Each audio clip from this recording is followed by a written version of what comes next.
तो आइए शुरुआत करते हैं वाराणसी से आई एक ऐसी तस्वीरों के साथ जिसमें दरोगा साहब दबंगई दिखा रहे हैं। जी हां, शिवपुर थाने में ये दरोगा जी तैनात हैं और ये एक ठेले को किस तरीके से ढकेलते हैं वो आप तस्वीरों में देखिए। दरोगा वरुण शाही की दबंगई का ये वीडियो है और अब इस वीडियो के वायरल होने के बाद जांच की जा रही है। देखिए हम तस्वीरें आपको दिखा रहे हैं। एक ठेला वहां पर खड़ा हुआ है जिस पर सामान रखा है। ये दरोगा जी आते हैं, ना जाने किस बात का गुस्सा है इन दरोगा जी को।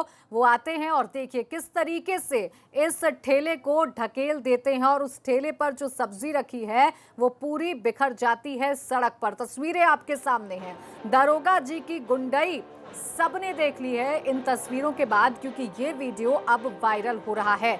वाराणसी की ये तस्वीरें हैं जहां पर ये दरोगा, जिनका नाम वरुण शाही बताया जा रहा है, वो बीच सड़क पर सरेआम दबंगई करते हुए नजर आ रहे हैं। एक ठेला नजर आ रहा है, उस ठेले पर सब्जी रखी है। ये दरोगा साहब आते हैं, अपनी बाइक से उतरते हैं, न जाने किस बात की नाराजगी कि वो ठेला ही बीच सड़क पर पलट देते हैं। नीतीश पांडे हमारे संवाददाता फोन लाइन पर जुड़ गए हैं। नीतीश, क्या जानकारी है आपके पास? किस तरीके से पूरा घटनाक्रम सामने आ रहा है और क्या कुछ विभाग कह रहा है इस वीडियो पर?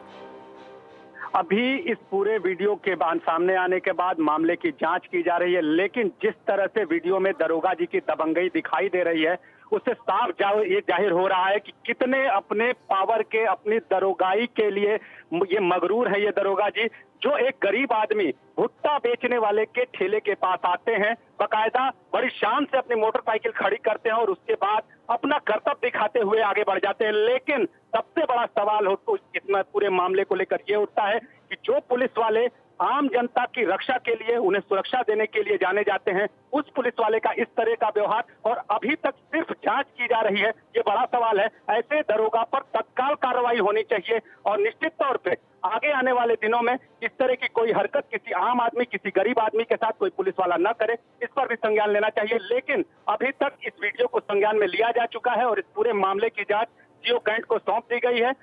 ठीक है नीतीश, यानी इस मामले में अभी तक जांच की जा रही है, तब की साक्ष्य सामने है, वीडियो सामने है, तत्काल प्रभाव से कार्रवाई होनी चाहिए थी, वो अभी तक नहीं हुई है। नीतीश, ये जो तस्वीरें हम देख रहे हैं इसमें समझ में आ रहा है कि सिर्फ ठेला वहां पर खड़ा हुआ है। ठेला वाला क्या इस दौरान वहां पर मौजूद नहीं था? उसके बारे में कोई जानकारी, उसका कुछ बयान सामने आया है? प्रथम दृष्टया जो है वो ये है कि जो पुलिस वाले हैं, जो दरोगा जी हैं, उन्होंने उस ठेले वाले को कई बार वहां से ठेला हटाने की हिदायत दी थी। जिसके बाद चूंकि जो सड़क किनारे पटरी के काम करने वाले लोग हैं, वहां पर वो अपने किसी तरह से काम चला रहा था। जैसे ही दरोगा जी वहां उतरते हैं, उतरने के साथ ही ठेला वाला वहां से भाग जाता है। यानी कहीं न कहीं दरोगा जी की दहशत अपने चरम पर है, और सिर्फ दहशत ही नहीं बल्कि दरोगा जी के जो कारनामे हैं वो भी सीसीटीवी में कैद हो गए और अब इस मामले का वीडियो वायरल हो रहा है। मामले की जांच की जा रही है, लेकिन अब ये देखना होगा कि जांच में क्या जैसे मगरूर दरोगा पर कार्रवाई होती है या सिर्फ जांच ही जांच की जाती है। बिल्कुल नीतीश, वाकई में ये तो देखने वाली बात होगी। लेकिन नीतीश, आपसे ये भी जानना चाहूंगी कि ये जब वीडियो सामने आ गया है, जांच इस पूरे मामले की शुरू हो गई है, क्या कह रहा है विभाग? क्या ये जो खाकीदारी दरोगा दिख रहे हैं हमको तस्वीरों में, इनका कोई बयान सामने आया? अभी तक इस पूरे मामले में दरोगा का कोई बयान सामने नहीं आ रहा है। जो पुलिस के अधिकारी हैं उनका साफ तौर पर यह कहना है कि वीडियो सामने आ गया है और इस पूरे मामले की जांच की जाएगी। जांच के बाद जो ठीक है, यानी जांच का जो झुनझुना है वो पकड़ाया जा रहा है। क्या कार्रवाई होगी ये जरूर देखने वाली बात होगी, क्योंकि ऐसी दबंगई पर नकेल कसना बहुत जरूरी है अगर आम जनता का हित करना है तो। शुक्रिया आपका नीतीश तमाम जानकारी के लिए। और अब खबर रायबरेली से, जहां कांग्रेस विधायक अदिति सिंह बिल्कुल अपने पिता अखिलेश सिंह के अंदाज में दिखी। जैसे ही क्षेत्र के लोगों ने मदद मांगी तो वो सैकड़ों समर्थकों के साथ मौके पर सिविल लाइंस पहुंच गईं। जहां प्रशासन से चल रहे व्यापारियों के जमीन विवाद को लेकर वो खुद अधिकारियों से भिड़ गईं। जहां अदिति सिंह की नोकझोंक भी हुई। बता दें कि सिविल लाइन के दुकानदार जिन दुकानों पर काबिज हैं वो कमला नेहरू एजुकेशनल ट्रस्ट के नाम अभिलेखों में अंकित थी। हालांकि यहां भीड़ ज्यादा हो गई और सोशल डिस्टेंसिंग की अनदेखी की गई।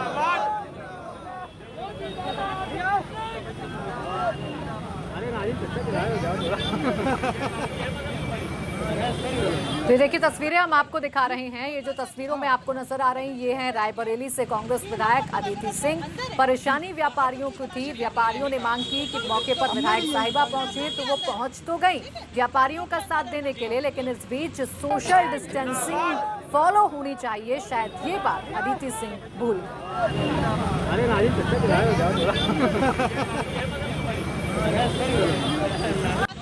जी कोतवाल साहब से बात हो गई। हमने भी उनसे रिक्वेस्ट किया है कि ये लोग मतलब अगर अपने अंदर हैं जी जी बाहर तो कोई तमाशा नहीं है। तो हमने भी यही कहा प्रांगण के अंदर है, ठीक है, प्रांगण के अंदर है ना जी।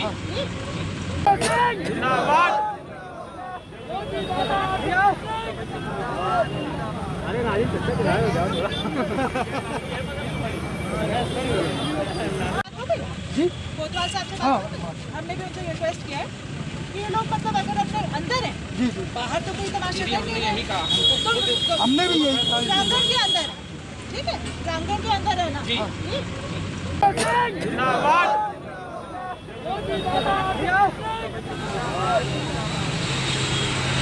अन्याय नहीं होना चाहिए, अन्याय नहीं होना चाहिए।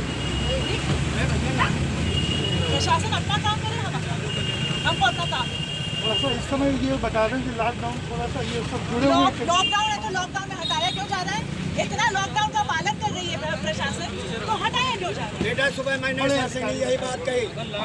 पीछे साइकिल हटाओ, साइकिल हटाओ यार, समझ नहीं आ रहा है।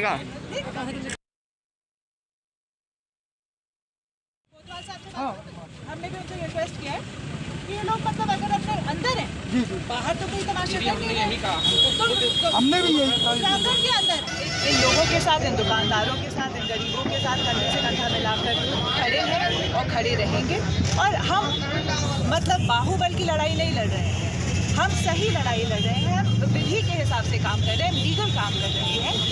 हमारी शिकायत ये है कि हमें जो भी उच्च न्यायालय का माननीय उच्च न्यायालय का फैसला है हम उसकी पूरी इज्जत करते हैं, पर हमारी टीम को, इन गरीबों को हाई कोर्ट जाने का मौका, सुप्रीम कोर्ट जाने का या हाई कोर्ट में रिव्यू फाइल करने का या कोई भी लीगल एक्शन करने का टाइम ही नहीं दिया प्रशासन ने।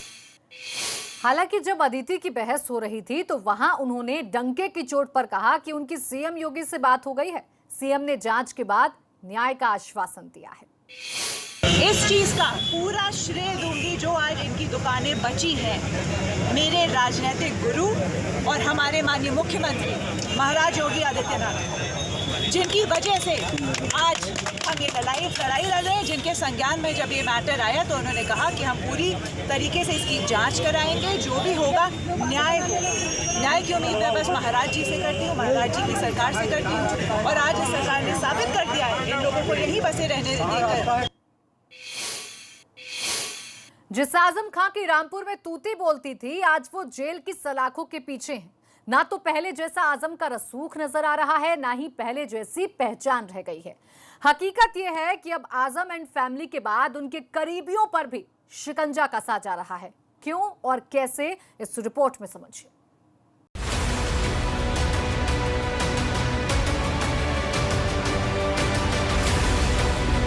ये आले हसन है। जब आजम का रसूख रामपुर में था तो इनके चहेतों लिस्ट में इनका भी नाम था, लेकिन ये साहब अब हवालात पहुंच गए। आरोप है कि जब आजम मंत्री थे और ये रामपुर के सीओ सिटी, तब इन्होंने कर्म शपथ सब भूलकर आजम की जी हजूरी में किसानों पर जुल्म ढाया था। लेकिन कानून को पैरों तले रौंदने वाले कानून से बच नहीं पाए। थाना सिविल लाइन से जानकारी थी कि ये मुकदमे लिखे गए, क्योंकि 56 मुकदमे मेरे खिलाफ। अब जब वक्त बदला, सत्ता बदली, तो इन पर कानून का एक्शन लिया गया।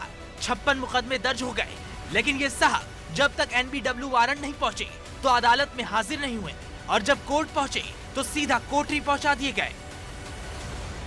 लंबे समय से फरार चल रहे रामपुर के रिटायर्ड डिप्टी सीओ आले हसन को आज पुलिस ने गिरफ्तार कर लिया। आले हसन सीओ सिटी रहते हुए समाजवादी पार्टी की सरकार में आजम खान के सबसे चहीते अधिकारी माने जाते थे। आले हसन पर आरोप है कि उन्होंने आजम खान की जौहर यूनिवर्सिटी के लिए ज़बरदस्ती किसानों का उत्पीड़न किया और उनकी ज़मीनों पर जौहर यूनिवर्सिटी के ट्रस्ट का कब्जा कराया। आले हसन पर 56 से ज़्यादा आपराधिक मुकदमे दर्ज हैं, जिसके चलते रामपुर की ज़िला अदालत ने आले हसन के खिलाफ वारंट जारी कर रखे थे। आज रामपुर पुलिस को बड़ी कामयाबी उस वक्त मिली जब आले हसन रामपुर की अदालत में सरेंडर करने के लिए आए थे, लेकिन पुलिस ने उनको कोर्ट से बाहर ही गिरफ्तार कर लिया। फिलहाल ये रिटायर्ड सीओ अब सलाखों के पीछे है और रामपुर पुलिस उससे पूछताछ कर रही है। आजम मंत्री थे, आले हसन का रुतबा था। सपा सरकार में रामपुर के अंदर आले हसन का जलवा। आजम के मंत्री रहते आले हसन रसूखधारी था। आले हसन सीओ सिटी था, रुतबा डीआईजी जैसा था। आजम खान के बहुत करीबियों में से एक था। रिटायरमेंट के बाद जौहर यूनिवर्सिटी में जिम्मेदारी मिली। जौहर यूनिवर्सिटी का मुख्य सुरक्षा अधिकारी बना था। बाद में उत्पीड़न, तोड़फोड़, अवैध कब्जे के केस दर्ज हुए। दरअसल 56 मुकदमे चलने के बाद भी आरोपी आले हसन लंबे वक्त से फरार था। न पुलिस के हाथ लग रहा था और न ही कोर्ट के नोटिस पर हाजिर हो रहा था। लेकिन जब कोर्ट में सरेंडर की फिराक में पहुंचा तो पुलिस ने उसे कलेक्ट्रेट परिसर से उठा लिया। लंबे वक्त के बाद हाथ लगे आले हसन से पुलिस ने पूछताछ की, तो वहीं दूसरी तरफ आजम एंड फैमिली जेल की सलाखों में बंद है। रामपुर से उबैदुर रहमान, एबीपी गंगा। और इस बीच बड़ी खबर, कांग्रेस महासचिव प्रियंका गांधी ने यूपी सरकार पर हमला बोला है और कहा है कि यूपी में भयंकर बेरोजगारी है, आर्थिक तंगी से आत्महत्या कर रहे हैं लोग। ये प्रियंका गांधी वाड्रा ने कहा है और कहा है कि सरकार बताए कितने एमओयू धरातल पर उतरे हैं। तो ये बड़ी खबर आपको बता दें, प्रियंका गांधी जो पिछले कई दिनों से सरकार पर तीखे तेवर उनके नजर आते हैं, लगातार वो सरकार पर हमले बोलती हैं, चाहे फिर वो कोरोना को लेकर हो या फिर अर्थव्यवस्था को लेकर हो। और अब बेरोजगारी को लेकर प्रियंका गांधी वाड्रा ने यूपी सरकार पर हमला बोला है और कहा है कि प्रदेश में भयंकर बेरोजगारी है।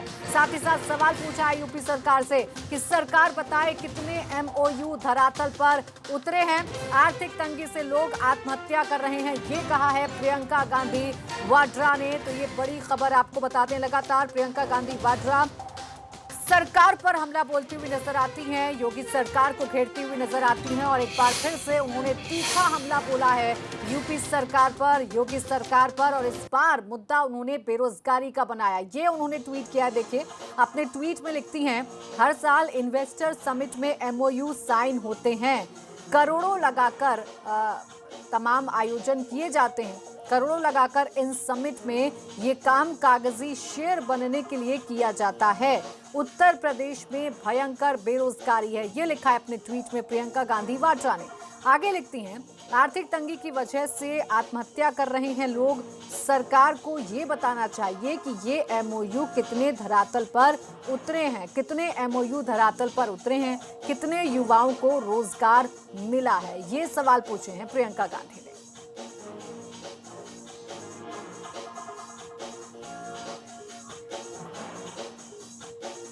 उधर 15 साल पहले बीजेपी विधायक कृष्णानंद राय हत्याकांड से जुड़े एक वायरल ऑडियो की एसटीएफ के आईजी अमिताभ यश ने भी पुष्टि की है।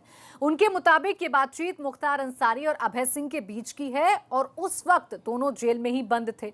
इस ऑडियो के सामने आने के बाद सियासत से लेकर प्रशासनिक महकमे में भी हड़कंप मच गया है। मऊ के रहने वाले एक शख्स राकेश पांडे और हनुमान पांडे का रविवार 9 अगस्त को लखनऊ में एनकाउंटर होता है और ये शख्स कोई और नहीं, मऊ से ही बाहुबली विधायक मुख्तार अंसारी का शार्प शूटर होता है।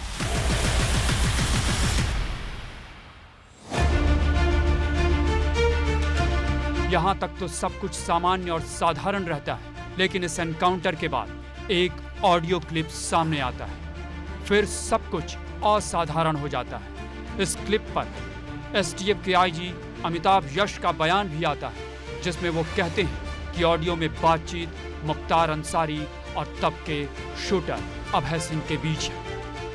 यह वार्ता मुख्तार अंसारी और अभय सिंह के बीच में है। दोनों उस वक्त जेल में थे और इस ऑडियो में पहले फ़ोन अभय सिंह ने लगाया मुख्तार अंसारी को और उसने किसी ज़मीन के डील के बारे में बात करने की कोशिश की। लेकिन इस दौरान आईजी एसटीएफ ने कृष्णानंद राय की उस चोटी काटने के बारे में बताया जो काफ़ी चर्चा में रही। अमिताभ यश के मुताबिक ये चोटी राकेश पांडे और हनुमान पांडे ने काटी थी और मुख्तार अंसारी को दी थी। मुख्तार अंसारी ने कहा, काट लिहिन मुट्ठी में। ये जो जिक्र है ये कृष्णानंद राय जी चोटी रखते थे और उनकी हत्या के बाद राकेश पांडे ने उनकी चोटी को काट लिया था और मुख्तार अंसारी को दिया था। यही नहीं, राकेश पांडे का नाम हनुमान क्यों पड़ा, इस बारे में बताया जाता है कि वो ज़्यादा खाना खाता था, इसलिए मुख्तार अंसारी उसे हनुमान पांडे के नाम से बुलाता था। हनुमान पांडे मुख्तार अंसारी की सेवा में लगा रहता था। क्योंकि राकेश पांडे भोजन बहुत अधिक मात्रा में करता था, इसलिए मुख्तार अंसारी ने राकेश पांडे का नाम हनुमान रख दिया था। ये भी एक कटाक्ष ही था। इस ऑडियो क्लिप के वायरल होने के बाद पूर्व डीएसपी शैलेंद्र सिंह भी सामने आए हैं। शैलेंद्र सिंह ही वो शख्स हैं जिन्होंने कृष्णानंद राय की हत्या से 1 साल पहले LMG बरामद की थी, जिसका इस्तेमाल कृष्णानंद राय को मारने के लिए होना था।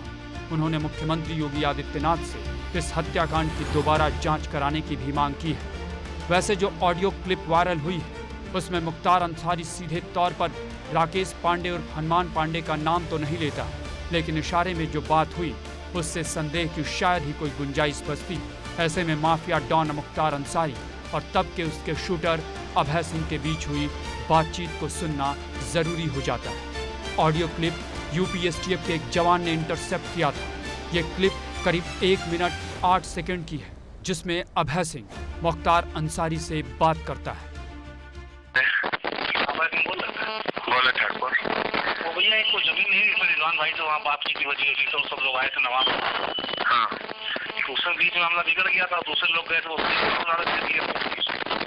हाँ थोड़ा बदमाशी किया है, सब छोड़ो अभी अभी यहाँ पर वो हो गया है, पता चला है, हल्ला हो रहा है कि गोली चल रही है मुन्ना बजरंगी और कृष्णानंद राय में। हाँ, ये सुनने में आया है। अच्छा, कहाँ पे? कृष्णानंद राय के गांव पर दोनों तरफ से मुकाबला चल रहा। हाँ हाँ, बराबर गोली चल रही है। हाँ, ये तरफा। जय श्री राम। अच्छा, ओके। हेलो। हाँ हाँ हाँ, काट ली। ठीक है, मुट्ठी में।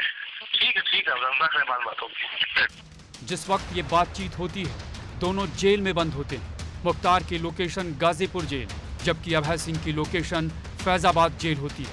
अंदाजा लगाइए कि तब मुख्तार अंसारी की कितनी चलती होगी। जेल में बंद होने के बावजूद वो और उसके गुर्गे आराम से फोन पर बात कर सकते थे। 2005 में बीजेपी नेता कृष्णानंद राय की हत्या हुई और इस हत्या की पूरी जानकारी और बातचीत का ऑडियो अब वायरल होना कई सवाल खड़े कर रहा है। और यहाँ वक्त एक छोटे से ब्रेक का, जल्द लौटेंगे।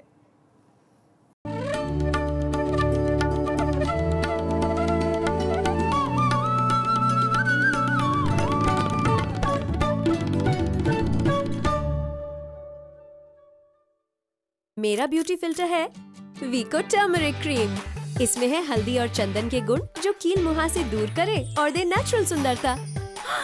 अब से ये मेरा भी ब्यूटी फिल्टर वीको टर्मरिक क्रीम, 24 कैरेट सौंदर्य दे सोने जैसा निखार। पता है अपना अमेज़न घर पर ग्रोसरीज भी डिलीवर करता है। ग्रोसरीज अपने अमेज़न पे? हाँ, महीने भर की, और 30% तक की सेविंग्स भी हो सकती हैं। अमेज़न पैंट्री पे 30% तक की सेविंग्स। अमेज़न, ग्रोसरीज की अपनी दुकान। दवा इंडिया आई है। यहाँ पर हाई क्वालिटी जेनेरिक दवाइयाँ मिलती हैं, जिनका दाम ब्रांडेड दवाइयों से बहुत कम होता है। जेनेरिक दवा के लिए सिर्फ दवा इंडिया। आप अपनी फैमिली की खुशी के लिए सब कुछ करते हैं, लेकिन टर्म लाइफ इंश्योरेंस ना लेकर आप उनके फ्यूचर को खतरे में डाल रहे हैं। आज ही टर्म लाइफ इंश्योरेंस लीजिए policybazaar.com से। अब छोटी छोटी मंथली पेमेंट्स में महंगा नहीं है। policybazaar.com, standard terms and conditions apply. बढ़ती उम्र में ताकत की कमी कॉमन है, इसीलिए एनश्योर। इसमें है हाई प्रोटीन, कैल्शियम और विटामिन डी, जो बोन्स और मसल्स की ताकत बढ़ाने में मदद करे हफ्तों में। Ensure, regain strength with in weeks. आप जिन्हें सौंपते हैं राज, वो आपके लिए बनाते हैं कैसी नीति। 2 प्रदेश, 22 करोड़ है हम, जागरूक बनकर जगाएंगे सिस्टम। आपकी जरूरत और हक की आवाज, सत्ता और सिस्टम के साथ नतीजे दिलाने वाली सार्थक बात। देखिए राजनीति राजेंद्र देव के साथ सोमवार से शुक्रवार रात 8 बजे सिर्फ एबीपी गंगा पर। एबीपी गंगा, खबर आपकी, जुबान आपकी।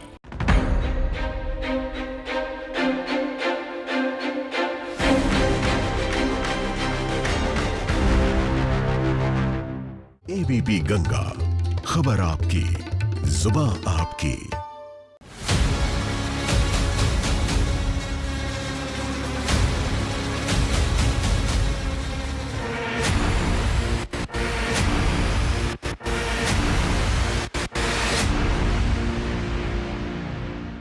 उत्तर प्रदेश और उत्तराखंड का अपना Hindi news channel ABP Ganga अब उपलब्ध है डिश टीवी के चैनल नंबर 712 यानी 712 और D2H के चैनल नंबर 888 यानी 888 पर। देखते रहिए एबीपी गंगा, खबर आपकी, जुबान आपकी।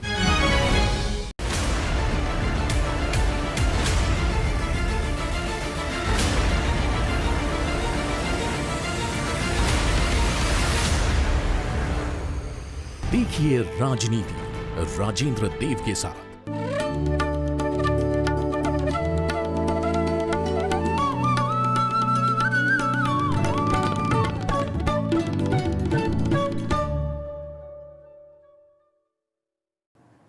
ब्रेक के बाद स्वागत है आपका। बरेली में मारपीट की खबर सामने आई, जहां दो पक्षों के बीच जमकर लाठी डंडे चले।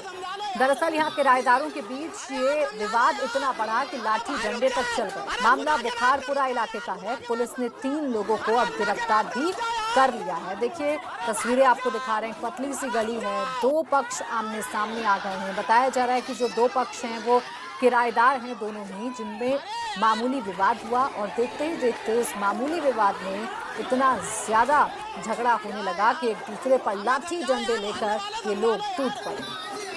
अरे यार समझा लो यार। बरेली के साथ साथ अमेठी में भी जमीनी रंजिश को लेकर 2 पक्ष आमने सामने आ गए। दोनों गुटों के बीच लाठी डंडे और लात घूंसे चले। मामला सरायखेमा गांव का है। इस मारपीट में एक महिला बुरी तरह जख्मी हुई है, जिसे इलाज के लिए भर्ती करा दिया गया है। लेकिन मौके की तस्वीर आपके सामने है। आमने सामने का विवाद और इस विवाद में लाठी डंडे चलने लगे।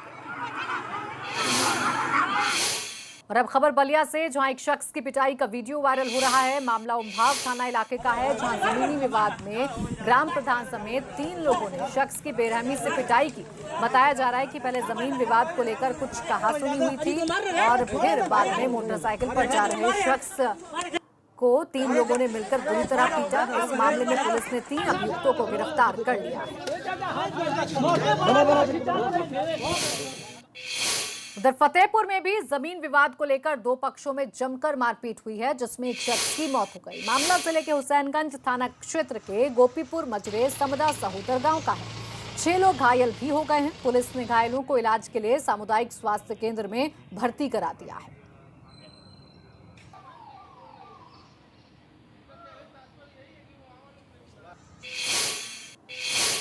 और अब बात कोरोना की। उत्तर प्रदेश में बढ़ते कोरोना संक्रमण को लेकर यूपी सरकार लगातार एक्शन में है। अब सीएम अलग अलग जिलों में दौरों के अलावा लखनऊ से कमान संभाले हुए हैं, तो दोनों डिप्टी सीएम कोरोना प्रभावित जिलों में जाकर ग्राउंड जीरो पर इंतजाम देख रहे हैं।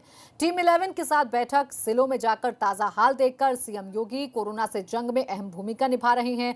तो वहीं डिप्टी सीएम केशव प्रसाद मौर्य कानपुर और प्रयागराज पहुंचे। तो वहीं डिप्टी सीएम दिनेश शर्मा ने मथुरा और आगरा का हाल देखा। यानी सरकार पूरी तरीके से एक्शन में है और जोर इस बात पर है कि ये जो कोरोना का बढ़ता ग्राफ है, इसे रोका जा सके। यही वजह है कि खुद सीएम भी दौरे पर निकलते हैं। तो आज प्रदेश के दोनों डिप्टी सीएम भी कई जिलों के दौरों पर निकले। और अब बात आसमानी आफत की। उत्तर प्रदेश में आसमानी आफत से सब हाल बेहाल हैं। फिरोजाबाद से जो तस्वीरें आई हैं वो तो हैरान कर देने वाली हैं। यहाँ मेडिकल कॉलेज, अस्पताल से लेकर हर जगह जलभराव से लोग बहुत परेशान हैं। हालात बद से बदतर हो गए हैं, मानो पूरा शहर जलमग्न हो गया हो। लोगों की माने तो इतना बुरा हाल पहली बार हुआ है। देखिए हम तस्वीरें आपको देख रहे हैं। वाहन जो कि कभी सड़कों पर फर्राटे भरते हैं, वो इस पानी के आगे बेबस नजर आ रहे हैं। आपको कहीं से भी नहीं लगेगा कि ये सड़क की फोटो है, ये सड़क की तस्वीरें हैं। ऐसा लग रहा है मानो यहाँ पर कोई नाला बहता हो और लोग अब बेहद परेशान हैं, क्योंकि लोगों का कहना है कि पहली बार ये हाल हो रहा है फिरोजाबाद का। लोग घर से भी नहीं निकल पा रहे हैं, अब घरों तक पानी घुसना शुरू हो गया है।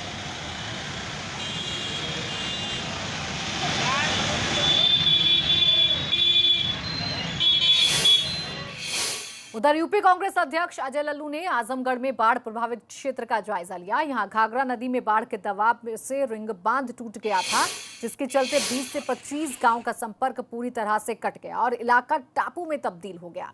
इतना ही नहीं, इलाके की फसलें भी बर्बाद हो गई। यहां अजय लल्लू ने लोगों का हाल जाना, लेकिन इस जगह सोशल डिस्टेंसिंग की धज्जियां भी उड़ती हुई नजर आई। दो तस्वीरें देखिए आपके सामने हैं। पहली तस्वीर में कांग्रेस प्रदेश अध्यक्ष अजय लल्लू बाढ़ प्रभावित लोगों के लिए रहनुमा बनते हुए नजर आए, क्योंकि वो पहुंचे बाढ़ प्रभावित लोगों से मिलने के लिए, उनका हालचाल जानने के लिए। लेकिन इस दौरान अजय कुमार लल्लू भी सोशल डिस्टेंसिंग भूल गए।